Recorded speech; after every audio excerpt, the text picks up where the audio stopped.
Anoop Sharma ji. Hello.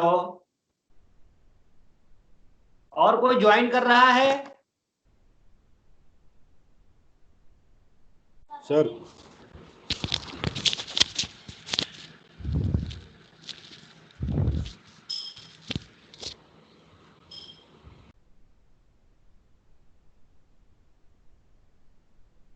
और कोई join नहीं कर रहा है? सर कमलेश ने ज्वाइन किया सर, अनुराग अच्छा, सर ने भी किया अनुराग जी आ सर। गए।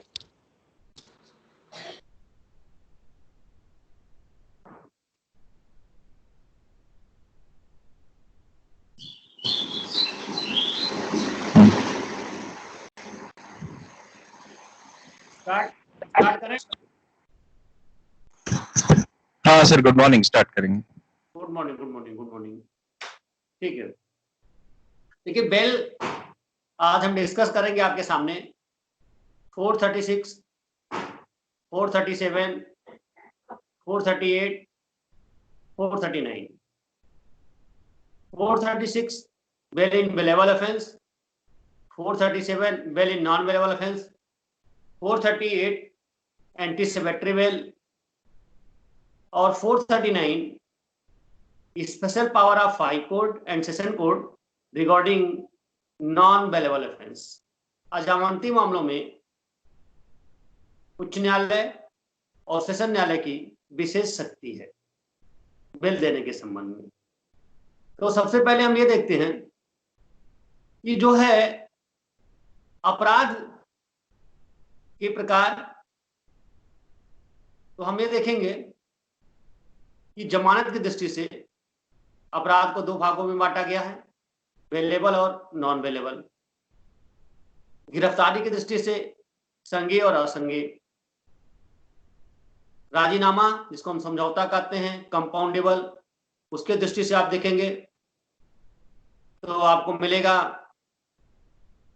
Compoundable and non compoundable. Trial की दृष्टि से summon cases and warrant cases. तो यहां पर जो है बेलेबल और नॉन बेलेबल की हम बात करेंगे। अगर बेलेबल ऑफेंस है तो उसके लिए हम बेल एप्लीकेशन 436 में मूव करेंगे। नॉन बेलेबल है तो 437 में करेंगे, और एंटीसिपेटरी बेल है वो 438 के अंदर जाएगा। अब आ रहा है कि बेलेबल ऑफेंस होता क्या है। तो बेलेबल ऑफेंस की जो परिभाषा सेक्शन 2A में दी गई है वह कहता है जमानती अपराध वह अपराध है जो सीआरपीसी के फर्स्ट शेड्यूल में दर्शाया गया है। अजमानती अपराध से भिन्न कोई अपराध या तत्समय प्रचलित अन्य किसी दंड विधि के अंतर्गत जमानती बनाया गया हो। तो यहां पर देखेंगे तीन चीजों को हम निकाल लेते हैं, तीन एलिमेंट्स इसके। एक तो जो है so first schedule of CrPC की प्रथम अनुसूची। दूसरा नॉन बेलेबल ऑफेंस से भिन्न हो। और तीसरा time being enforce any other penalty, यानी अन्य किसी दंड विधि। तो तीन एलिमेंट्स हम इसको निकाल लेते हैं तो हमें लगता है कि जो है बेलेबल कौन सा है, नॉन बेलेबल। तो इसी परिभाषा जो है कंप्लीटली नॉन बेलेबल ऑफेंस को परिभाषित कर दिया गया है।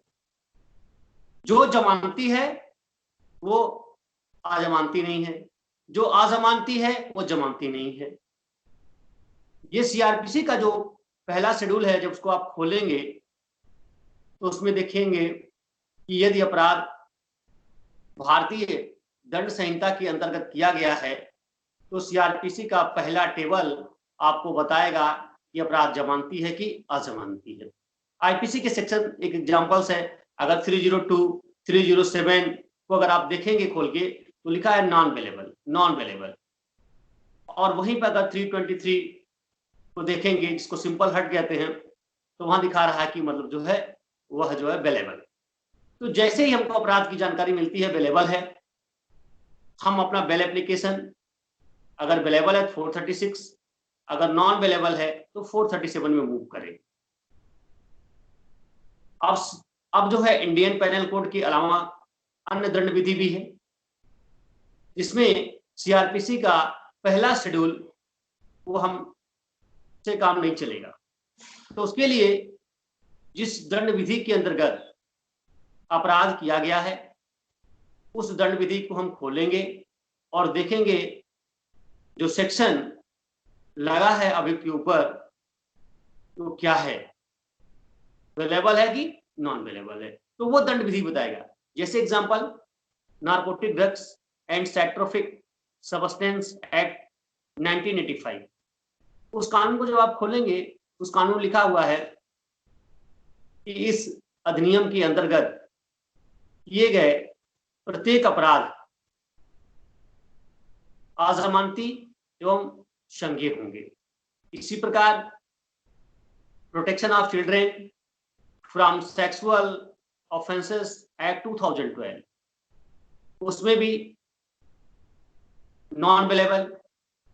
तो हम यहाँ पर जो अदर पेनल लॉ है उसको हम खोलकर देखेंगे कि उस कानून में उस अपराध को जो अभियुक्त के द्वारा किया गया है कि जमानती है कि अजमानती है, तो हमको इससे जानकारी मिलेगा कि बहुत सारे हमारे जो है सोसाइटी में कानून जो है एग्जिस्टेंस में है, वो कानून बताएगा।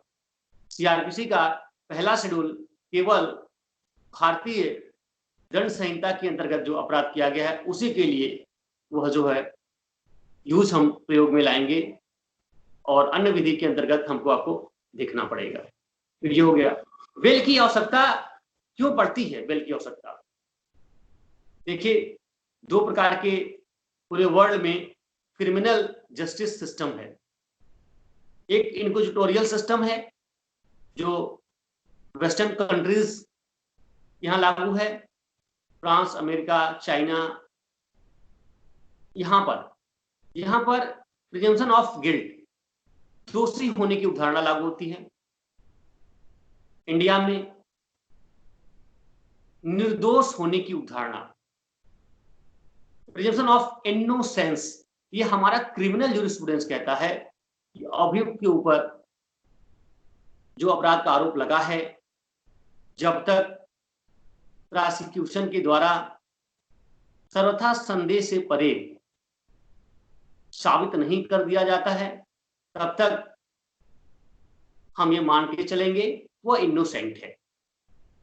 तो इनोसेंट है यह मान के हम अगर चल रहे हैं और उस व्यक्ति पर हम बेल नहीं देते हैं तो हम उसका प्री ट्रायल कन्विक्शन कर दे रहे हैं। हो सकता है कि 5 साल, 7 साल, 10 साल ट्रायल चले और ट्रायल के बाद प्रोसिक्यूशन बियॉन्ड रीजनेबल डाउट नहीं कर पाता है और जरा सा भी संदेह होगा तो अभियुक्त को हम छोड़ देंगे। लेकिन जो ड्यूरिंग ट्रायल, बिफोर ट्रायल जो यह जो है उसका कन्विक्शन हो जा रहा है, उसको कैसे हम कंपनसेट करेंगे? तो कंपनसेट हम नहीं कर पाएंगे। इस वजह से निर्दोष होने की धारणा को मानकर उस अपराध की गंभीरता, एज, सेक्स, सोसाइटी का इम्पैक्ट क्या पड़ेगा उस अपराध का, टेम्परिंग, थ्रेट, इन सभी बातों पर विचार करने के बाद अगर मुझे लगता है कि नहीं हम उसकी पहुंच तक हैं और हम उसको जो है जब भी ट्रायल की आवश्यकता होगी, जब भी आगे की आवश्यकता होगी, हम उसको बुला लेंगे तो हम बेल देंगे। देखिए 70-80 के दशक में न्यायालयों का बड़ा मतलब उदार दृष्टिकोण था और वो बेल देते थे। लेकिन आज के प्रोस्पेक्टिव में बेल जो offences against women, sexual offences हो रहे हैं, उसमें बेल मिलना बहुत टफ हो गया है। अगर हम 70 और 80 की बात करते हैं तो उसमें justice Krishnaiyer, justice P N Bhagwati का बड़ा लिबरल अप्रोच था। जस्टिस कृष्णैयर साहब ने Motiram versus state of MP के मामले में ये कहा है कि यदि आप जमानत नहीं दे रहे हैं तो प्री ट्रायल कन्विक्शन कर दे रहे हैं। कृष्णैयर साहब का कोटेशन है, यदि आप बेल नहीं दे रहे हैं तो अभियुक्त का प्री ट्रायल कन्विक्शन, यानी ट्रायल नहीं हुआ है उससे पहले ही आप उसको सजा दे रहे हैं।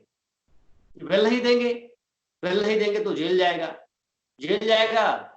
तो जब तक बेल ग्रांट नहीं होगा या जब तक ट्रायल कंप्लीट नहीं हो जाएगा, अगर वो उस संपूर्ण अवधि कारावास में रह जा रहा है और बाद में निर्दोष साबित हो रहा है तो उसका कन्विक्शन तो हो गया। तो इस दृष्टिकोण को अपनाते हुए बेल देने की बात कृष्णैयर साहब, भगवती साहब करते थे। और अभी जो है एक नेक्स्ट केस जो हम डिस्कस आपसे कर रहे हैं, state of Rajasthan versus Bhalchand के मामले में ऑनरेबल सुप्रीम कोर्ट ने कहा बेल इज ए रूल, जमानत एक नियम है और जेल अपवाद है।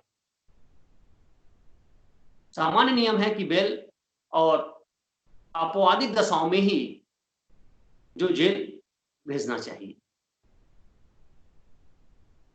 अब हम देख रहे हैं कि किन मामलों में जमानत as a matter of right है और किन मामलों में डिस्क्रिशन ऑफ कोर्ट है। तो हम देखेंगे बेलेबल ऑफेंस में 436 के अंतर्गत देखेंगे तो 436 का जो लैंग्वेज है वो उसमें लिखा हुआ है सेल रिलीज ऑन बेल, कि जमानत पर छोड़ दिया जाएगा, छोड़ा जा सकता है नहीं, छोड़ दिया जाएगा, सेल रिलीज ऑन बेल। अजमानती अपराध से भिन्न अपराध का अभियुक्त है, पुलिस अधिकारी द्वारा गिरफ्तार किया जाता है या न्यायालय से उपस्थित होता है या लाया जाता है और न्यायालय देखती है कि अभियुक्त के द्वारा जो किया गया अपराध जमानती नहीं है, अजमानती नहीं है, अपराध जमानती है और वह जमानत देने के लिए तैयार है, प्रतिभूत सहित जमानत पर छोड़ दिया जाएगा, सेल रिलीज ऑन बेल। और इसीलिए सेक्शन 50 आप देखेंगे, सेक्शन 50 सीआरपीसी का, उसमें कहा है कि जमानत के बारे में जानकारी देने की बात कर रहा है सेक्शन 50। हम जमानत के अगर मान जो है कि वह जो है अपराध जमानती है तो वह जमानत के बारे में बताएंगे और जमानत को छोड़ा जाएगा। और ये जो जमानत की बात हम कर रहे हैं 436 में, इसमें पुलिस अधिकारी को भी पावर है, पुलिस अधिकारी उस थाने में ही बंद पत्र लेके अभियुक्त को रिलीज कर सकता है, छोड़ सकता है। अब 2005 का जो संशोधन आ गया इसमें 436 में, उसमें आ गया है कि ऐसा अभियुक्त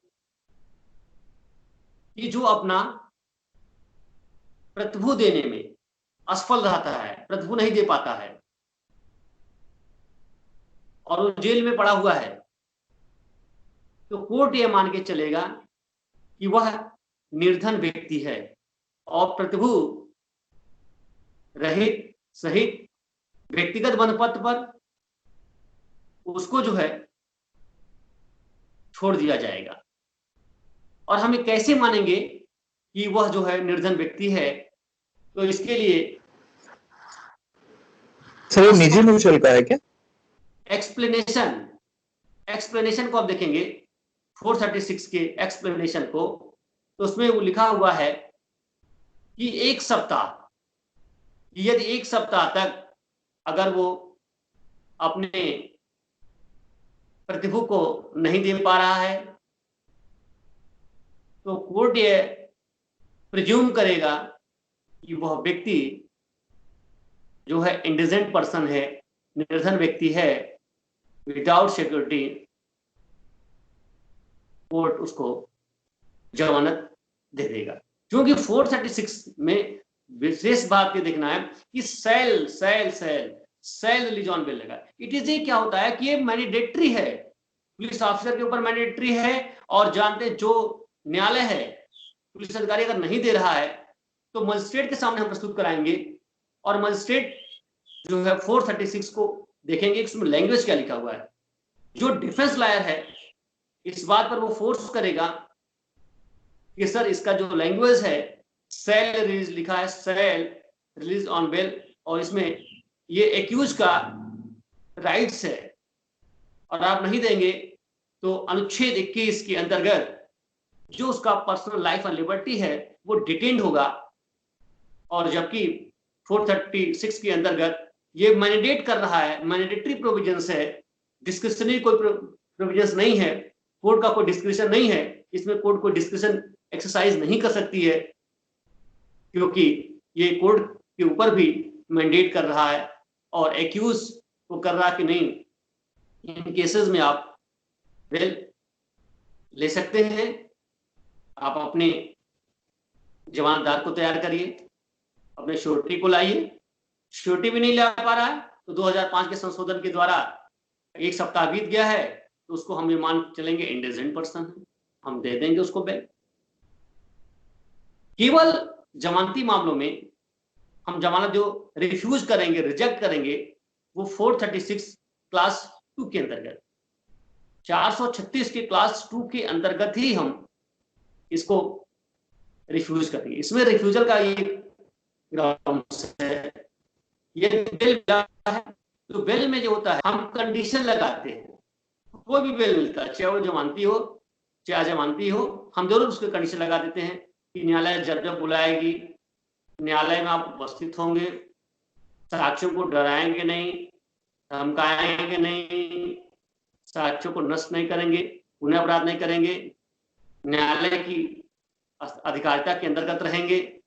जो युक्त उसको लगता है वो टर्म्स एंड कंडीशंस इंपोज करेगा। यदि इन शर्तों का अगर इन शर्तों का पालन नहीं करता है तो क्या होगा कि उसको फिर जो है गिरफ्तार किया जाएगा और फिर अगर वो बेल की मांग करता है या न्यायालय के सामने उपस्थित होता है तो उस कंडीशंस में हम ये रिफ्यूज करेंगे कि नहीं प्रीवियस बेल मिला था, जो कंडीशन आपके ऊपर लगाया गया था उन कंडीशन को आप जो पूरा नहीं कर रहे हैं, और इन परिस्थितियों में ही हम जो है जमानती मामलों में हम बेल को खारिज करेंगे। अदरवाइज हम जो है खारिज नहीं करेंगे, कोई हमारा डिस्क्रिप्शन नहीं है इस मामले में, क्योंकि ये अभियुक्त का as a matter of rights है। उसका वकील जबरदस्त विरोध करेगा, अच्छा एडवोकेट है तो 436 के लैंग्वेज को पढ़ेगा, सर ये देखिए, क्योंकि वो न्यायालय हैं उनको जुडिशियल नोटिस है क्या लिखा हुआ है, तो वो पूछेगा कि किस ग्राउंड से हमारे एक्यूज का बेल खारिज कर रहे हैं। तो ग्राउंड्स केवल 436 की क्लास 2 के अंतर्गत ही मिलेगा और 436 क्लास 2 के अलावा अदर कोई ग्राउंड्स नहीं है कि जो है बेल 436 में खारिज कर दिया जाए। अब हमारे 2005 का जो अमेंडमेंट हुआ उससे जुड़ गया 436A, 436A जुड़ गया है। 436 जो ए जुड़ा हुआ है उसमें हुआ कि अधिकतम यदि मान लीजिए एक अभियुक्त ने 10 साल का अपराध किया है और 5 साल से ऊपर यदि वह जेल में रह चुका है तो 436A के अंतर्गत उसे जमानत पर कि अधिकतम यदि उस अपराध के लिए जो प्रेस्क्राइब सेंटेंस है, प्रेस्क्राइब सेंटेंस मतलब जैसे कोई 14 साल में है, कोई 7 साल है, कोई 20 साल है, तो ऐसे अपराधों में मृत्युदंड को छोड़कर तो ऐसे अपराधों के लिए यदि आधे से अधिक उसने सजा काट लिया है यानी डिटेन रहा है, तो उसको जो है हम छोड़ देंगे विदाउट श्योरिटी, विद श्योरिटी, क्योंकि आधा तो हो गया है।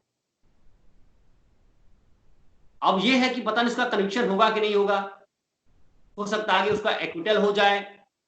तो इस वजह से हमने एक कानून बना के 436A के अंतर्गत ये व्यवस्था कर दिया कि नहीं, हम इनको जो आधे से अधिक यदि सजा वो भोग ले रहा है पहले से ही, तो हम उसको जो है बेल दे देंगे। यदि आगे इसको हम बढ़ाना चाहते हैं तो जो हमारा प्रोसिक्यूशन लॉयर है, अगर वो विरोध करता है, जेन्युइन ग्राउंड कोर्ट को लगता है, आधार है, परिस्थितियां ऐसी विद्यमान हैं, आगे बढ़ाया जाना है, तो उसके कारणों का भी उल्लेख होगा। लेकिन किसी भी परिस्थितियों में जो मैक्सिमम प्रेस्क्राइब्ड सेंटेंस है, पीरियड है, उससे अधिक किसी कीमत पे नहीं होगा 436A के अंतर्गत। अब हमारे जो है 437, ये बहुत इंपॉर्टेंट है कि किन परिस्थितियों में अजमानती मामलों में जमानत दी जा सकती है। तो अजमानती मामलों में हम जरा जमानत के पीछे क्या सिद्धांत है, इस पर भी हमको विचार करना आवश्यक होगा कि प्रिंसिपल क्या है बिल की। वहां पे मैटर ऑफ राइट्स है, यहाँ पे 437 में डिस्क्रिप्शन ऑन कोर्ट, वह न्यायालय के विवेक पर है, और ये विवेक कैसा होगा, आर्बिट्री डिस्कशन होगा कि जुडिशियल डिस्कशन होगा। तो डिस्क्रिप्शन जब भी है, कहीं भी आर्बिट्री डिस्कशन नहीं है, वो जुडिशियल डिस्कशन न्यायिक विवेक का प्रयोग करना है, मनमाना विवेक का प्रयोग नहीं होगा। जो ऑनरेबल सुप्रीम कोर्ट्स के, हाई कोर्ट्स के जो बिल के संबंध में डायरेक्शंस हैं, जो पैरामीटर्स हैं, जो सर्कमस्टांसेस हैं, बहुत चीजों को हम दृष्टिपात रखते हुए 436 में अपने न्यायिक विवेक का प्रयोग करते हुए हम बिल देते हैं। तो बिल के पीछे सिद्धांत है, जमानती मामलों में जमानत एक अधिकार के रूप में मांग की जा सकती है। अजमानती मामलों में न्यायालय के विवेक का प्रश्न है। अजमानती मामलों में भी जमानत दिया जा सकता है यदि कोई 16 वर्ष से कम आयु का बालक है, कोई रोगी है, कोई शिथिलांग व्यक्ति है, और एक्सट्रीम कोई ओल्ड एज व्यक्ति रहता है, तो हम उसको जो है बिल दे सकते हैं इन विचार करते हुए। लेकिन 437 में डिस्कशन ऑन कोर्ट, न्यायालय का विवेक का प्रश्न है। अब यह आता है कि किन मामलों में दिया जा सकता है, तो हम देखेंगे कि पहले 437 का लैंग्वेज कहता है अजमानती अपराध का अभियुक्त पुलिस के द्वारा गिरफ्तार किया जाता है या जो है न्यायालय के समक्ष उपस्थित होता है या लाया जाता है, यदि वह उच्च न्यायालय, सेशन न्यायालय के भिन्न न्यायालय के समक्ष उपस्थित होता है, लाया जाता है, तो जमानत पर छोड़ा जा सकता है। किंतु यदि उसके ऊपर मृत्युदंड, आजीवन कारावास के अपराध का आरोप है तो नहीं छोड़ा जाएगा। दूसरा कंडीशन 7 वर्ष से ऊपर आजीवन कारावास, मृत्युदंड का आरोप है और पहले दोषसिद्धि यानी प्रीवियस कन्विक्शन हो गई है, प्रीवियस कन्विक्शन 7 साल से ऊपर, आजीवन कारावास और मृत्युदंड, तो जमानत पर नहीं छोड़ा जाएगा। तीसरा कंडीशन, 3 वर्ष से ऊपर और 7 साल से कम के अपराध के लिए 2 या उससे अधिक अवसरों पर यह प्रीवियस कन्विक्शन हुआ है तो जमानत पर हम नहीं छोड़ेंगे। अब कब जमानत पर छोड़ेंगे, इसका उत्तर होगा कि 437 का पहला परंतु, प्रोवाइडेड दैट, कि अब हम अजमानती मामलों में कब जमानत दे रहे हैं, तो 437 का पहला परंतु को हम देखेंगे। उस परंतु में लिखा हुआ है कि 16 वर्ष से कम आयु का बालक, कोई रोगी, कोई स्त्री, कोई शिथिलांग व्यक्ति, इन्फर्म फीमेल और चाइल्ड बिलो 16 ईयर्स, इनको जमानत पर छोड़ा जा सकता है। अगला 437 क्लास 2, इन्वेस्टिगेशन के दौरान कंप्लीट होने के बाद यदि आपको यदि लगता है कि अभियुक्त ने अपराध तो किया है लेकिन अजमानती अपराध नहीं किया है, तो इस कंडीशन में भी उसको जमानत पे छोड़ा जा सकता है। 437 क्लास 6 से कहता है कि साक्ष्य लेने के प्रथम तिथि से 60 दिन के अंदर यदि जो है ट्रायल कंप्लीट नहीं हो पाता है, 60 डेज बहुत इंपॉर्टेंट है। वह कहता है first date of taking evidence, तो और 60 डेज के अंतर्गत ट्रायल अगर कंप्लीट नहीं होगा तो उस कंडीशन पर भी उसको बेल पे छोड़ेंगे।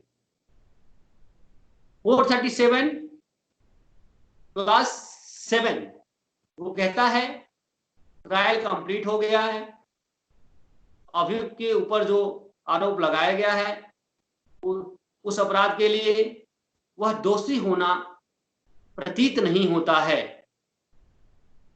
तो निर्णय सुनाए जाने से पहले उसको जमानत पर छोड़ा जाएगा। निर्णय सुनाए जाने से पहले, तो 437 क्लास 7। तो अगर प्रश्न ये आता है कि अजमानती मामलों में कब जमानत दी जाएगी, तो इसका रेलेवेंट आंसर होगा, सुसंगत उत्तर होगा कि 437 का पूरे क्लास हम लिख देंगे। उसके बाद पहला परंतु, provided that 437 class 2 investigations, 437 class 6 60 days trial के लिए कंप्लीट नहीं हो पा रहा है, और 437 क्लास 7 हम इस बात का उल्लेख कर देंगे कि ट्रायल कंप्लीट हो गया है, जो अपराध में आरोपित है दोषी प्रकट नहीं होता है तो उसको जमानत पर छोड़ दिया जाए। किसी भी अजमानती मामलों में यदि हम जमानत दे रहे हैं तो पब्लिक प्रोसिक्यूटर का सुनना आवश्यक है। यदि 7 साल से ऊपर किसी मामले में जमानत सेशन कोर्ट और हाई कोर्ट दे रहे हैं, क्योंकि इन्हीं को विशेष शक्ति है 439 में, तो जैसे बेल एप्लीकेशन मूव होगा 437 में, देखा जाएगा कि 7 साल से ऊपर सजा का प्रावधान है, तुरंत नोटिस कॉल होगी प्रोसिक्यूशन को भी अपना पक्ष रखने का पूरा मौका दिया जाएगा और मेरिट के आधार पर सुना जाएगा, और उसके बाद उस बेल एप्लीकेशन का डिस्पोजल होगा, या तो बेल मिलेगा या तो बेल रिजेक्ट होगा। अब कंडीशनल बेल, जो भी बेल मिलते हैं आर्बिट्री नहीं रहता कि आप लगातार घूमिए, आइए या ना आइए, विदेश चले जाइए। तो कंडीशनल बेल भी है, सशर्त जमानत। देख रहे होंगे आप, न्यूज़पेपर में आता होगा, टीवी में देखते होंगे कि बेल हुआ, लेकिन न्यायालय ने फॉलोइंग कंडीशन अभियुक्त के ऊपर इम्पोज कर दिया। तो ये जो कंडीशनल बेल की हम जो बात करते हैं वो 437 क्लास 3, 437 का क्लास 3 कहता है कंडीशनल बेल, इसको हम कहते हैं हिंदी में सशर्त जमानत। कंडीशनल बेल, शर्त लगाना। उसके लिए 437 के अंदर है, यदि अपराध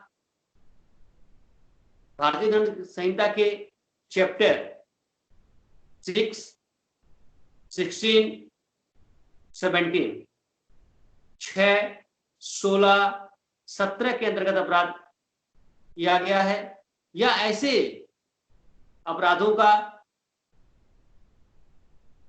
कॉन्स्पिरेसी, षड्यंत्र, दुष्प्रेरण, अबेटमेंट, और तीसरा अटेम्प्ट, प्रयास, वो भी इसके अंतर्गत शामिल है।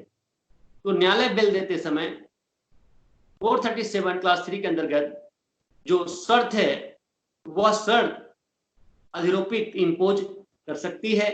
वो शर्त क्या है कि आप पुनः अपराध नहीं करेंगे, साक्षियों को डराएंगे नहीं, साक्ष्यों को नष्ट नहीं करेंगे, पुनः अपराध नहीं करेंगे, न्यायालय की पहुंच से बाहर नहीं जाएंगे, न्यायालय जब जब बुलाएगी हाजिर होंगे, या न्यायालय कहती है कि आप प्रत्येक सप्ताह थाने में हाजिरी देंगे अपनी उपस्थिति, तो वह भी शर्त हो जाएगी। न्यायालय जो उचित समझे। ये जो हम कंडीशंस तो बताए हैं ये फॉर एग्जांपल्स, इसमें हम जो है 437 क्लास 3 के अंतर्गत हम उसको बांध नहीं सकते हैं। न्यायालय को अपने विवेक का, न्यायिक विवेक का प्रयोग करते हुए जो भी उसमें उचित लगता है, न्यायालय जो है वो बेल के लिए जो है कंडीशंस लगा सकती है। और कंडीशन लगाने के बाद आपको बेल पे छोड़ा नहीं जाएगा कि आपका पासपोर्ट जैसे हम रख ले रहे हैं कि जिससे विदेश आप नहीं जा पाएंगे। तो ऐसे कंडीशंस न्यायालय उचित समझती है तो लगा सकती है। अब आ रहा है कि 437 में जब हम बेल ग्रांट करते हैं तो हमको किन बिंदुओं पर विशेष करके जो हमारा न्यायिक विवेक है, जुडिशियल डिस्क्रिशन है, उसको फॉलो करना होता है। जो सुप्रीम कोर्ट्स के गाइडलाइंस हैं, जो पैरामीटर्स है, जिसके अंतर्गत हम अपने विवेक का प्रयोग करते हैं। तो उसमें हम देखेंगे कि पहला ग्रेविटी ऑफ ऑफेंसेस की ग्रेविटी कितनी है। लाइक 302 है, रेस 76 है, हत्या सहित डकैती है, या एक ऐसा अपराध जो आर्थिक लाभ के लिए कर लिया गया है। तो यहां पर जो है अपराध की ग्रेविटी है। तो ग्रेविटी ऑफ ऑफेंसेस, आरोप कैसा लगाया गया है, उस आरोप के लिए कितने ठोस एविडेंसेस हैं। क्योंकि जब हम बेल ग्रांट करते हैं तो कोर्ट कभी कभी क्या होती है, कहती है कि हम केस डायरी भी देखेंगे। केस डायरी मंगवा रही है, चार्जशीट का भी अवलोकन करेगा। चार्जशीट फाइल हो गया है तो 161 का परीक्षा देख रही है, मेडिकल रिपोर्ट देख रही है, जो एविडेंसेस फाइल किया गया वो एविडेंसेस को देख रही है, और लगे नहीं एक्यूजेशन ठीक है और काफी ठोस एविडेंसेस हैं और मामला बंद है प्राइमा फेसाई, तो हो सकता है कि बिल आपका रिजेक्ट हो जाए। एविडेंसेस, सपोर्टिंग ऑफ एविडेंसेस, क्या क्या एविडेंसेस दिया गया प्रोसिक्यूशन, लिस्टेड गवाह कितने हैं, अन्वेषण की दिशा क्या रही है, उन सभी चीजों पर विचार किया जाएगा। यदि बेल दिया जा रहा है तो क्या ऐसा नहीं एब्सकॉन्डिंग कि न्यायालय की पहुंच से बाहर हो जाएगा, फरार हो जाएगा, हम उसको फिर जो है अपने जो है अधिकारिता के अंदर नहीं ले सकते हैं, उसको हम प्रोड्यूस नहीं करा सकते हैं। तो एब्सकॉन्डिंग का भी देखा जाता है। रिपीटिंग या पुनः अपराध करने की संभावना इसकी कितनी है, साक्ष्यों की सुरक्षा बहुत आवश्यकता है। साक्ष्यों का टेम्परिंग की बात हो रही है। आसाराम जी के केस में आपने देखा होगा कि सुप्रीम कोर्ट के top most advocates Ram Jethmalani ji appear हुए और बहुत सारे सुप्रीम कोर्ट के रेनाउंड एडवोकेट्स उस केस में बेल के लिए एप्लीकेशन फाइल किए 437 के अंतर्गत, लेकिन न्यायालय ने उनको बेल नहीं दिया, आफ्टर चार्जशीट भी नहीं दिया और उनका रिमांड 309 के अंतर्गत फिर उनको जेल में भेज दिया। तो संपूर्ण आप देखेंगे कारावास में वो जो रहे निर्णय सुनाए जाने। तो इसमें ये ग्राउंड्स था कि बहुत सारे जो विटनेस थे वो मारे गए, जो बचे थे वो भी मार दिए जाएंगे, इन्वेस्टिगेशन में सहायता नहीं करेंगे, ये इन्फ्लुएंस करेंगे अपने रसूख के कारण, न्यायालय की पहुंच से बाहर हो जाएंगे, डराएंगे, धमकाएंगे। बहुत सारे ये ग्राउंड्स ऐसे थे और एक्यूजिशन, जबरदस्त एक्यूजिशन था, लगा हुआ था कि एक लंबे समय तक ये काम वो कर रहे हैं और यही नहीं कि बहुत सारे लोग का एक्सप्लॉयटेशन हुआ है। तो सभी बातों पर न्यायालय ने अपनी न्यायिक जो है विवेक का उपयोग करते हुए वेल इनको नहीं मिला। केवल इसलिए नहीं मिला क्योंकि as a matter of right 437 के अंतर्गत नहीं था, मे डिस्क्रिप्शन ऑन कोर्ट था, मे सबका मतलब कि न्यायालय का विवेक है, दे या न दे। तो न्यायालय ने सभी बिंदुओं पर विचार करते हुए इस निष्कर्ष पर पहुंचा कि नहीं, ऐसे मामलों में जमानत देना न्याय की हत्या हो जाएगी और न्याय नहीं हो पाएगा। तो न्याय को बनाए रखने के लिए, न्याय को मेंटेन करने के लिए, विक्टिम को जो है रेमेडी प्रोवाइड करने के लिए, और ऐसे जो लोग हैं इसमें जुड़े हुए हैं जो धर्म का चोला पहने हुए हैं और इस तरह का मतलब कि जो अपराध कर रहे हैं, उनको भी एक मैसेज जाएगा कि अगर ऐसा किया जाएगा तो मुझे भी बेल नहीं मिलेगा। तो इसमें बेल उनको नहीं दिया गया, साक्षियों को और साक्षी और साक्ष्यों को ध्यान में देखते हुए हम बेल अगर दे रहे हैं तो बेल देने में विक्टिम को भी देखते हैं, विक्टिम पर क्या इसका प्रभाव पड़ेगा, क्योंकि जो है जो प्रभावित व्यक्ति है जो अपराध का सफर कर रहा, उसमें भी प्रतिशोध की एक जबरदस्त भावना होती है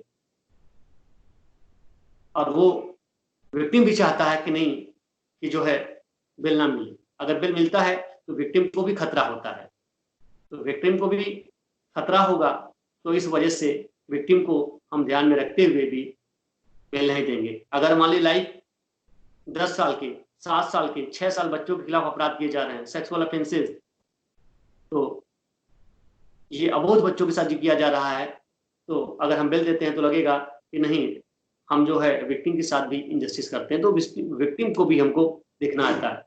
बेल देते समय हेल्थ पर भी हम बात करते हैं। हेल्थ अगर मान लो जो है उसका ठीक नहीं है, उसको लगातार मेडिकल ऑब्जर्वेशन में रहना है, कार्डियक पेशेंट्स है, लाइक मतलब कि रीनल फेलियर है, किडनी रोगी है, तो उसको डायलिसिस चाहिए, बराबर उसको जो है मेडिकल चाहिए, तो उसके जो है हेल्थ को भी हम देखेंगे एक्यूज के कि उसका हेल्थ कितना कंडीशंस, क्योंकि आप देखते होंगे जैसे ही जो गिरफ्तारी होता है तो लोग कहते हैं कि नहीं, मेरा हार्ट ठीक से काम नहीं कर रहा है, मुझे घबराहट हो रहा है, बेचैनी हो रहा है, मैं कार्डियक पेशेंट्स हूँ, तो उस समय उनको मेडिकल एग्जामिन कराया जाता है, डॉक्टर रिपोर्ट मांगा जाता है, डॉक्टर ये बताता है कि वास्तव में क्या इनका हेल्थ कंडीशन है, डॉक्टर रिपोर्ट दे दिया नहीं हेल्थ ठीक है, तो ये हेल्थ का ग्राउंड्स नहीं बनेगा। और हेल्थ का ग्राउंड्स जो अगर बनता है तो न्यायालय एक बार विचार उस पर करेगा। अभी हेल्थ के ग्राउंड्स की हम बात करें तो अभी ये जो कोविड-19 है, इसमें रिजवान इकबाल नामक एक अभियुक्त ने दिल्ली हाई कोर्ट के इंटरिम बेल एप्लीकेशन लगाया और कहा मेरे फादर 14 डेज के लिए क्वारंटीन किए गए और उनमें प्रथम दृष्टया कोविड-19 के संक्रमण नजर आ रहे हैं और मेरे फादर काफी ओल्ड एज के हैं, घर में कोई नहीं है, उनके सपोर्ट के लिए मुझे इंटरिम बेल दे दिया जाए। तो दिल्ली हाई कोर्ट ने उनके इंटरिम बेल को खारिज कर दिया और फादर का जो कोविड पेशेंट होना ये बेल का आधार नहीं मिला। 30 डेज के लिए मांग किए थे, 30 डेज के लिए मांग किए थे। सेक्शन क्या था सर? 437 के अंदर ही मिल जाएगा एप्लीकेशन। नहीं, इनका ऑफेंस क्या था सर? इनका फिर अभी हम डिस्कस कर लेते हैं। अभी मुझे कंप्लीट करने, लेट मी कंप्लीट। तो इसमें जो है कि बेल इनको नहीं मिला और जबकि फादर 7 डेज जो क्वारंटीन पीरियड है वो पूरा कर चुके थे। तो 437 के अंदर as a matter of rights नहीं है, ये as a matter of rights है कि आप वही ले लीजिए।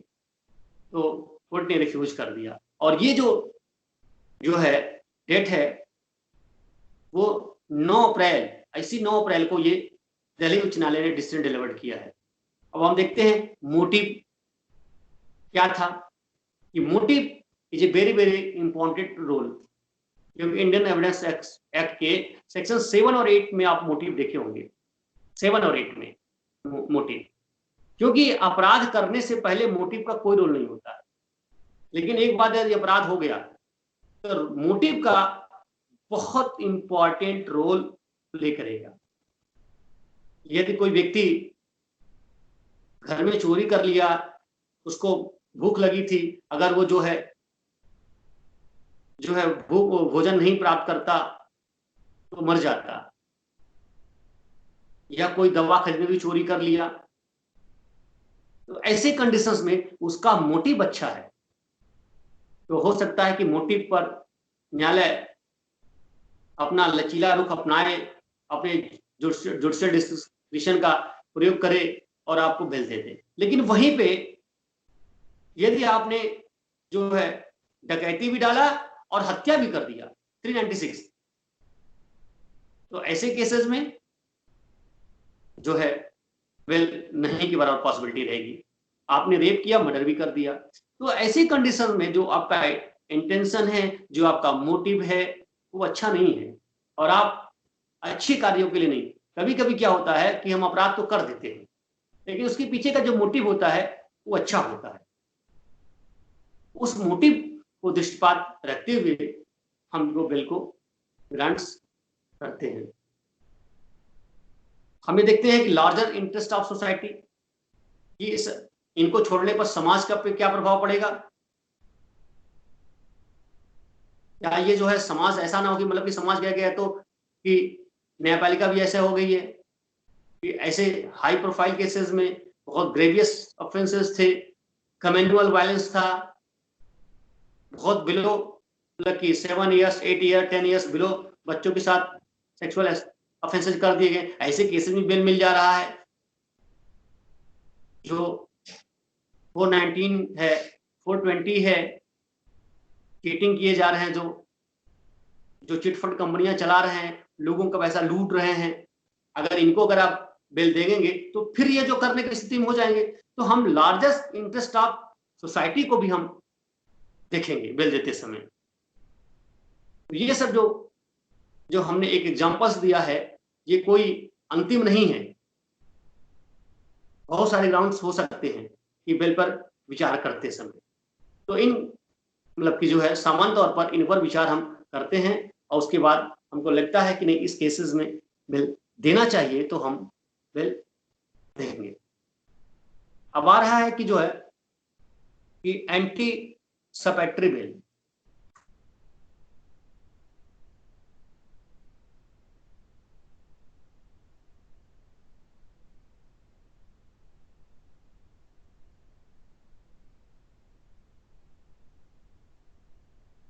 438 में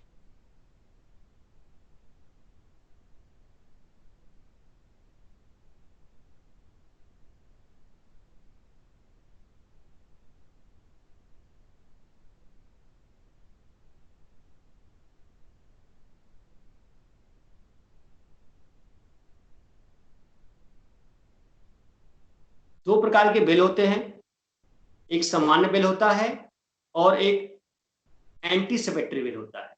सामान्य बेल हम गिरफ्तार होते हैं, उसके बाद जो है हम बेल के लिए अप्रोच करते हैं, और दूसरा जो है इसको एंटीसिपेटरी बेल हम कहते हैं कि अभी हमारी गिरफ्तारी नहीं हुई है, हम इस गिरफ्तारी से बचने के लिए हम जो है अप्रोच करेंगे कि हमारी गिरफ्तारी बच जाए, हम गिरफ्तार ना हो। क्रिमिनल केसेस में अगर गिरफ्तारी हो गई तो आपका पर्सनल लाइफ एंड लिबर्टी को डिटेंड हो जाती है। तो प्रत्येक व्यक्ति वो सोचता है कि सब कुछ हो जाए लेकिन मुझे गिरफ्तार ना किया जाए।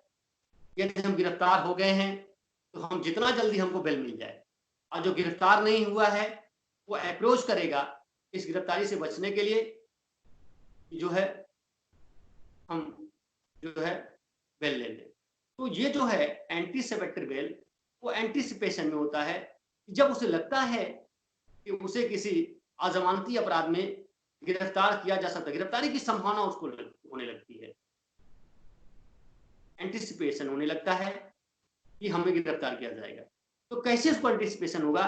तो इसके लिए जैसे उसके खिलाफ एफआईआर दर्ज हो गई है, एफआईआर दर्ज हो गया, अब एफआईआर जब दर्ज हो गया तो उसे ये लगा कि हमको गिरफ्तारी की जाएगी, क्योंकि एफआईआर वो कॉग्निजेबल ऑफेंस है, 154 के अंतर्गत है, और संघीय अपराध में पुलिस वारंट के बिना गिरफ्तार करेगी।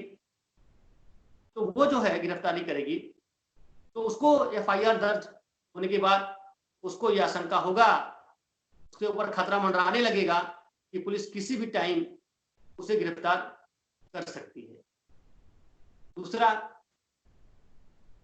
कि फाइनल रिपोर्ट, अंतिम प्रतिवेदन उस मामले में दाखिल किया गया, लेकिन न्यायालय ने कहा 173 क्लॉज 8 में कि जो इसमें सब फर्दर आप इन्वेस्टिगेशन करिए, सप्लीमेंट्री चार्जशीट फाइल करिए, उस केसेस में हो जाएगा।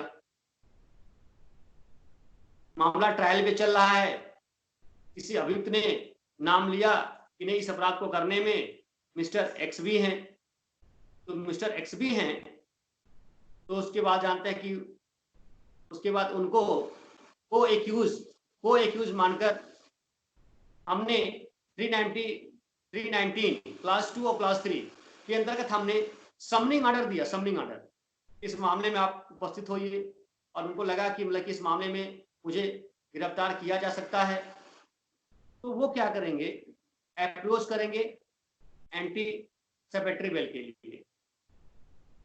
सीआरपीसी की धारा 204 के अंतर्गत समन जारी किया गया मामले में उपस्थित होने के लिए, तो वहां पर आपको एंटीसिपेशन होगा कि हमें गिरफ्तार किया जा सकता है। 209 जो कमिटल करते हैं, कि जब 209 में कमिटल होगा कि आपको सेशन कोर्ट भेजा जा रहा है, मजिस्ट्रेट द्वारा मामला ट्रायल नहीं है, आपको सेशन कोर्ट भेजा जा रहा है, तो 209 में जब कमिटल ऑर्डर करेंगे तो उनको लगेगा कि नहीं जो है अब जो है सेशन कोर्ट के पास जाएंगे और हो सकता है कि मुझे जो जेल भेज दें। तो ऐसा जो एंटीसिपेशन है, उस एंटीसिपेशन में कि आपको जो है उससे बचने के लिए वो हाई कोर्ट और सेशन कोर्ट दोनों जा सकता है, दोनों का कॉन्करेंट समवर्ती अधिकार है। अब एक्यूज को चूज करना है कि वो कहां पे जाना चाहता है, सेशन कोर्ट जाना चाहता है या हाई कोर्ट जाना, दोनों रास्ते उसके खुले हैं। एंटीसिपेटरी बेल के लिए दो न्यायालय हैं, हाई कोर्ट भी है और कोर्ट ऑफ सेशन भी है। अब एक्यूज को चूज करना है कि कहां पे जाना चाहिए। अगर वो जो है हाई कोर्ट चला गया और उसका एंटीसिपेटरी बेल खारिज हो जाएगा, तो दूसरा आवेदन वो देने से वंचित हो जाएगा। और मान लीजिए खारिज नहीं हुआ है, कोई जरूरी नहीं है, या आपका जो प्रेस में लगा हुआ है तो जिस दिन आपका लगा हुआ उसी दिन हियरिंग हो जाए और आपको जो है एंटीसिपेटरी बेल मिल ही जाए। हो सकता है 4 दिन, 6 दिन या 10 दिन का बेल टाइम डेट लग जाए और वहां पर भी पेंडिंग है, आप जो है सेशन कोर्ट अप्रोच करेंगे तो वो नहीं होगा। अगर जिस न्यायालय में अगर पेंडिंग है, जब तक वो न्यायालय खारिज नहीं करेगा तब तक आप जो है नहीं जाएंगे। और हाईकोर्ट में अगर पेंडिंग है, डायरेक्ट आप हाईकोर्ट गए हैं तो सेशन कोर्ट में उस पेंडिंग के दौरान आप नहीं आ सकते कि आपके रास्ते क्लोज जाएंगे। तो सामान्य नियम है कि आप पहले सेशन कोर्ट को अप्रोच करें, सेशन कोर्ट में अगर नहीं मिलता है तो आप हाई कोर्ट अप्रोच करें। डायरेक्ट कोशिश करें कि आप वहां पर ना जाएं। और एंटीसिपेटरी बेल हर अपराध में नहीं मिलेगा कि हर अपराध के लिए कि आप एंटीसिपेटरी बेल के लिए यूज करें, क्योंकि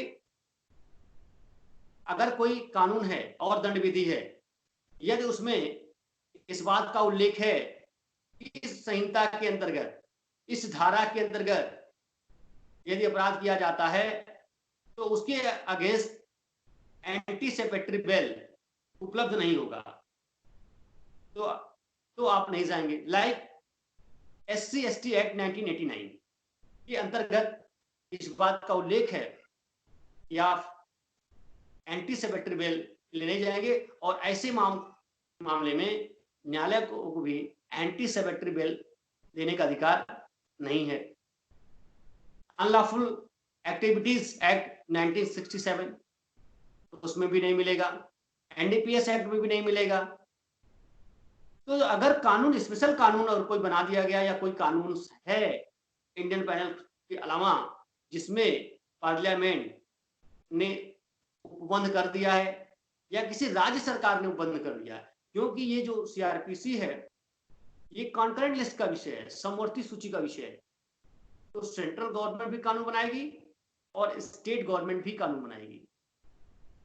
दोनों जब कानून बनाएंगी तो अगर सेंट्रल गवर्नमेंट चाहे प्रावधान कर दे या स्टेट गवर्नमेंट अपने राज्य के अंतर्गत कर दे, फिर हमारे राज्य के अंतर्गत जो स्थानीय विधि है, पैनल लॉ, जैसे एग्जांपल अगर वो कर दे कि छत्तीसगढ़ तो नहीं प्रताड़ना एक्ट में आप एंटीसिपेटरी बेल के लिए नहीं जाएंगे, इसमें उपलब्ध नहीं होगा।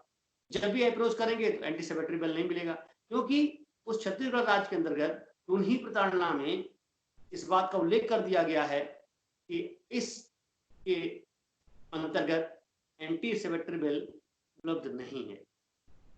दूसरा, यदि राज्य चाहे तो अपने राज्य में 438 का इम्प्लीमेंटेशन वो सस्पेंड कर सकती है।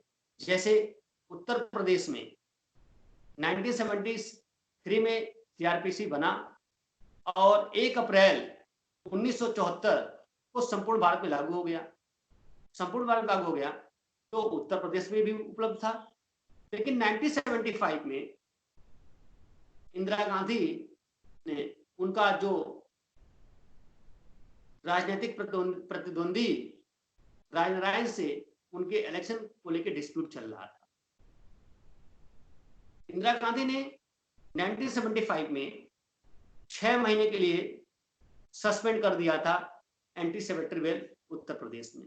फिर 1976 में उन्होंने राष्ट्रपति से अनुमोदन प्राप्त करके उत्तर प्रदेश में परमानेंट के लिए एंटीसिपेटरी बेल खत्म कर दिया। तो 438 के प्रावधान उत्तर प्रदेश में लागू नहीं थे, लेकिन लगातार हाई कोर्ट्स स्टेट गवर्नमेंट से कह रही थी कि आप अपने राज्य में एंटीसिपेटरी बेल को बहाल करें, एंटीसिपेटरी बेल को बहाल करें। तो जून 2019 में उत्तर प्रदेश राज्य के अंतर्गत भी पुनः एंटीसिपेटरी बेल बहाल हो गया। अब एक प्रश्न उठता है, यदि उस राज्य में एंटीसिपेटरी बेल नहीं है और किसी को लगता है कि नहीं मुझे इस मामले में गिरफ्तार किया जा सकता है, तो उसके पास क्या रेमेडी है इस गिरफ्तारी की? तो उसके पास 2 रेमेडी है। एक कॉन्स्टिट्यूशनल रेमेडीज है, वो भारतीय संविधान के अनुच्छेद 226 के तहत वो अप्रोच कर सकते हैं। हाई कोर्ट में जाएंगे तो 26 के अंदर वो मामला रिटेबल होगा। और दूसरा सेक्शन 482 482 जो है inherent power of high court है। Inherent power of high court, उच्च न्यायालय की अंतर्निहित शक्ति, इनहेरेंट। तो क्योंकि ये जो कोड है इसको कंप्लीट 482 बनाता है। यदि मान लो कोई प्रावधान नहीं है, प्रक्रिया का दुरुपयोग हो रहा है, किसी की लाइफ और लिबर्टी डिटेन हो जाएगी, पर्याप्त कारण नहीं है, उसे झूठे मुकदमे में फंसाया जा रहा है, पुलिस प्रॉपर काम नहीं कर रही है, तो जितने भी आपको लगता है किस तरीके से कार्य हो रहे हैं जिसमें मुझे फंसाया जा सकता है, मेरी लाइफ लिबर्टी डिटेन हो सकती है, तो उसके अगेंस्ट आप चल जाइए 482 में और उसको गिरफ्तारी जो है, गिरफ्तारी उसको स्टे करवा दीजिए। और इसको हम लोग कहते हैं कि अरेस्ट स्टे। आप एंटीसिपेटरी बेल के लिए नहीं जाएंगे, उसके लिए जाएंगे अरेस्ट स्टे के लिए। और अरेस्ट स्टे 226 में भी जा सकते हैं और 482 जा सकते हैं। अब आपको ये देखना है कि किसमें हमको जाना है। दोनों न्यायालय आपके पास है, रास्ते उपलब्ध हैं। एक तो जो हाईकोर्ट में कॉन्स्टिट्यूशनल मैटर का बेंच देख रही है उसमें भी जा सकते हैं, और आपको अगर जो क्रिमिनल मैटर्स देख रहे हैं 482 के कोर्ट्स उसमें जा सकते हैं। अब ये चूज करना है कि कहाँ पे आपको रेमेडी मिल सकती है, कौन से जज लीनियंट है, कौन से जज बड़ा स्ट्रिक्ट हैं कि नहीं दे सकते हैं। तो ये आपको एडवोकेट साफ हैं तो आपको चूज करना है कि मुझे 482 की कोर्ट में जाना है या 226 की कोर्ट में जाना है। तो दोनों कोर्ट्स आपके पास उपलब्ध है, आप जहां जाना चाहते हैं। जब एंटीसिपेटरी बेल हम ग्रांट किया जाएगा तो क्या देखा जाएगा? अपराध की गंभीरता, पुनः अपराध करने की संभावना, न्याय से भागने की संभावना, आपकी पहुंच, साक्षियों को डराना धमकाना। फिर वही चीजें जो है जो मैं पहले डिस्कस कर चुका हूं, फिर वही चीजों को एग्जामिन करती है एंटीसिपेटरी बेल। क्योंकि एंटीसिपेटरी बेल के जो हम मूव कर रहे हैं तो एंटीसिपेटरी बेल भी नॉन कॉग्निजेबल ऑफेंस से संबंधित, सॉरी नॉन बेलेबल ऑफेंस संबंधित है, अजमानती मामले से संबंधित है। तो अजमानती मामलों में चाहे हम जनरल बेल को देख रहे हैं चाहे हम एंटीसिपेटरी बेल को देख रहे हैं तो फिर वही चीज देखेंगे। अब एंटीसिपेटरी बेल अगर हम ग्रांट कर रहे हैं तो क्या कंडीशन होगा कि विदाउट कंडीशन? यदि कोर्ट चाहता है कंडीशन लगाना तो कंडीशन वही होंगे कि जो 437 क्लास 3 के अंतर्गत जो कंडीशंस 437 के क्लास 3 के अंतर्गत है वही सेम कंडीशंस यहां पर भी लगाया जा सकता है। यदि उसको लगता है कि नहीं कोई और कंडीशंस हैं जो 437 क्लास 3 में नहीं है तो वह भी आप इंपोज कर सकते हैं। अब आ रहा है कि बेल और इंटरिम बेल दो चीजें हैं, एक बेल होता है और एक इंटरिम। देखिए बेल कभी भी परपेचुअल नहीं होता है, बेल कभी भी परपेचुअल नहीं होता है। यह बेल एक फिक्स टाइम के लिए होता है। और इंटरिम बेल जो होता है, अभी बेल नहीं मिला हुआ है, बेल एप्लीकेशन पेंडिंग है, सुनवाई होनी बाकी है, लेकिन इमरजेंट कोई मैटर्स आ गया, जैसे आपका एलएलबी का एग्जाम चल रहा है, स्कीम आ गई एग्जाम का, डेट फिक्स हो गया कि आपको जो 25 तारीख को सीआरपीसी का पेपर है और आपको किसी अपराध में गिरफ्तार किया गया है, तो आप अप्रोच कर सकते हैं कि हमको बेल दिया जाए। तो बेल एप्लीकेशन आप दिए और बेल आपका जो है अभी पेंडिंग है, अभी उस पर सुनवाई होना है, तो आप जो है कोर्ट से मांग कर सकते हैं कि जब तक बेल हमारा ग्रांट नहीं होता है तब तक इस बेल की सुनवाई के दौरान फाइनल पहले ही मुझे बेल दे दीजिए और एंट्रिम बेल दे दीजिए, अंतरिम यानी बेल के पहले ही अभी बेल पर सुनवाई बाकी होना है, अभी बेल मिलेगा नहीं मिलेगा अलग मैटर, लेकिन हमको कुछ समय के लिए, कुछ विशेष उद्देश्यों को पूरा करने के लिए, विशेष आवश्यकताओं के लिए हमको बेल देती है।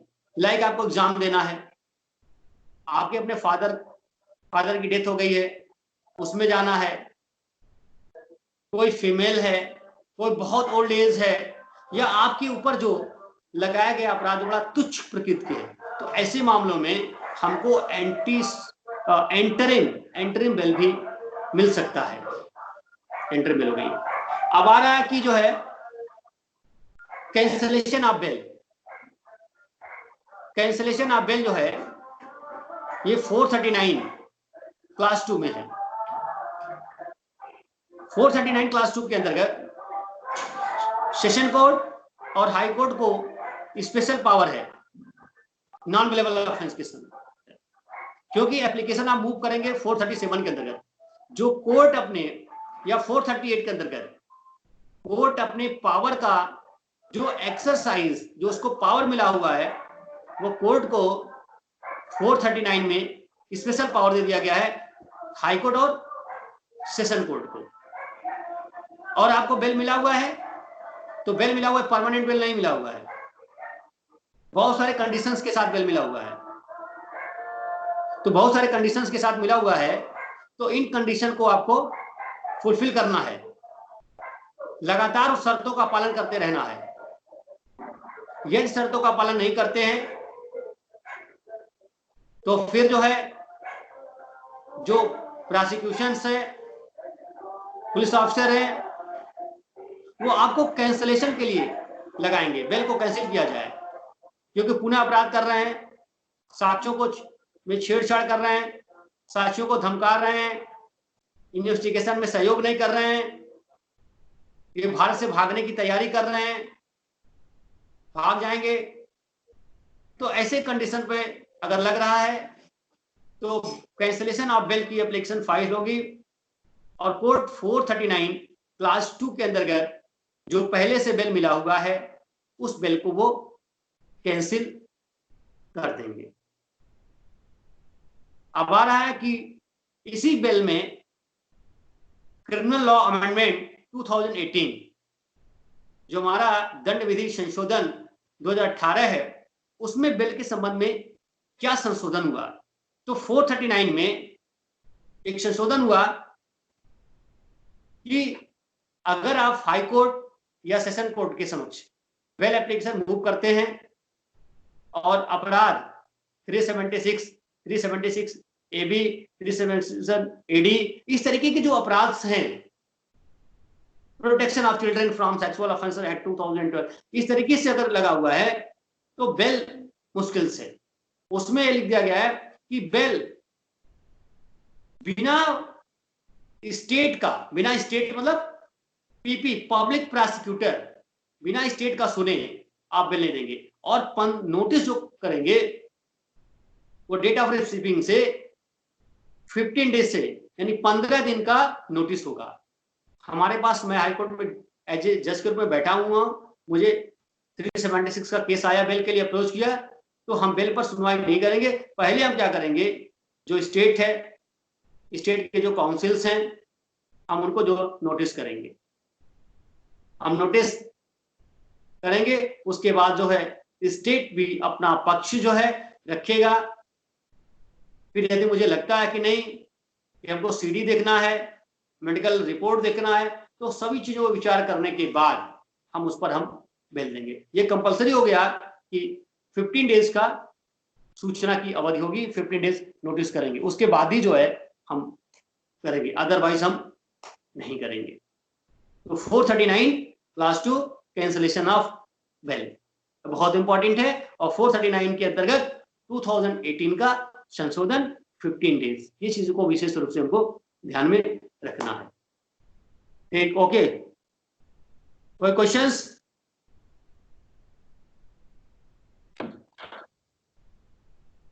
सर वो 15 दिन में अगर प्रस्तुत नहीं किया तो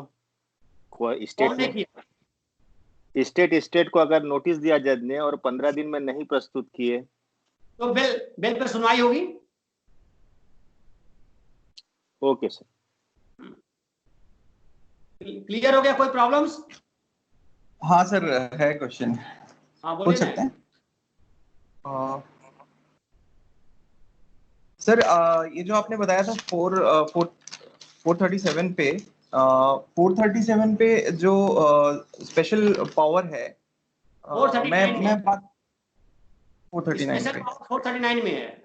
439 पे है सर। अच्छा सर, एक मेरा एक कॉमन डाउट था। सर जब बेल कैंसिल करते हैं या बेल मतलब जिन धाराओं में बेल जमानत नहीं है, करेक्ट, तो वो कोर्ट पर रहता है कि केस पर रहता है? मतलब एग्जाम्पल सर, अभी जो दहेज केसेस हैं, डाउरी केसेस हैं, उनके लिए कुछ स्पेशल ये आया है स्टेट पे, तो जेएमएफसी क्लास 1 भी उस पे जमानत दे रहे हैं, और पहले शायद नहीं देते थे, तो क्या उसमें देखिए कानून बदला है? देखिए ऐसा है कि उसमें हम आपको बता रहे हैं कि जी सबका जी। सुपरविजन जानते हैं, सुप्रीम कोर्ट की डायरेक्शंस, अच्छा जो डॉक्टर मोनिल के सुप्रीम कोर्ट का डायरेक्शंस है कि उसमें पावर दे दिया गया है। अच्छा, तो उसके पावर के अंतर्गत जेएमएफसी क्लास 1 भी दे रहा है गैर जमानती पे भी? दे रहा है। अच्छा सर, मजिस्ट्रेट को जी जी। सुन लीजिए, जी, मजिस्ट्रेट को सामान्यतः 7 साल से कम के मामले में मजिस्ट्रेट को भी पावर है देने के लिए अच्छा यह, मजिस्ट्रेट है जी। लेकिन वो जानते हैं कि नॉन अवेलेबल में स्पेशल पावर की बात हम कर रहे हैं, स्पेशल पावर अच्छा हाई कोर्ट या अच्छा, सेशन कोर्ट। उनको इस दिया। विशेष आप 439 का लैंग्वेज देखेंगे तो लिखा है कि अच्छा विशेष शक्ति, ये लैंग्वेज लिखा हुआ है। अच्छा सर, एक और लास्ट सवाल था सर। सर प्रत्याभूति की जो राशि होती है वो घटती बढ़ती या अलग अलग क्यों रहती है सर, या उसका कोई फिक्स पैमाना होता है क्या? हम ये कह कई रहे हैं, मान बार लीजिए हम ये कह रहे हैं, जी मान लीजिए सपोज दैट जो हमारे पास व्हाइट कॉलर क्रिमिनल्स हैं, व्हाइट कॉलर जी क्रिमिनल्स, जी जी उनके लिए अगर आप जज के रूप में बैठेंगे तो उनके लिए जी, सिक्योरिटी बढ़ाएंगे कम कर रखेंगे। बढ़ाएंगे सर, जाहिर सी बात है। अच्छा हमारी हमारी ये बात है कि व्यक्ति कैसा है। मान लीजिए सपोज अच्छा, दैट एक एक जो है बिलो पॉवर्टी लाइन के अंदर है, जी ठीक है, उसके लिए आपने जी कहा कि 20 लाख रुपए का सेफ्टी रखिए, तो 20 लाख जी लाएगा कहां से लाएगा 20 जी लाख? तो वो तो जानते हैं कि बेल होते हुए भी जानते हैं कि जो है बेल बॉन्ड नहीं भर पाएगा। जी, तो जब बेल बॉन्ड नहीं भर पाएगा तो बेल तो नहीं भर मिलेगी नहीं, पाए, क्योंकि कोर्ट होता क्या है, कोर्ट रिलीजिंग ऑर्डर करती है, परवाना बनता है। परवाना जब आप बनता है। जब आप श्योरिटी जमा करेंगे, जी कोर्ट छूट, कोर्ट उसको वेरीफाई करवाएगी। जैसे हम हाई कोर्ट में अगर बेल ग्रांट किए, तो हम बेल जी ग्रांट किए तो हम सीजीएम को डायरेक्ट कर देंगे, ठीक है, कि जो है ये जी, श्योरिटी, वहां सीजीएम श्योरिटी ले लेंगे। इस सीजीएम क्या करेंगे, हाँ उस श्योरिटी को वेरीफाई करवाएंगे। वेरीफाई कराने के बाद सीजीएम ही क्या करेंगे, उसको उसको रिलीजिंग परवाना बनाएंगे। तो परवाना बन के जाएगा, जानते हैं कि जेल में, तब आप छूटेंगे, और उसमें भी 3 से 4 दिन लग जाता है। सर, मीडिया का प्रभाव या बाहर का आक्रोश बेल में प्रभावित करता है या नहीं? आखिरी सवाल। देखिए हमारा मतलब कि जानते हैं कि मीडिया ट्रायल कोई प्रभाव नहीं पड़ता मीडिया से। मीडिया केवल इतना दिखा रही है कि मतलब कि डराया जा रहा, धमकाया जा रहा है, समझ जी रहे हैं बात को? जी सर। तो हम ह्यूमन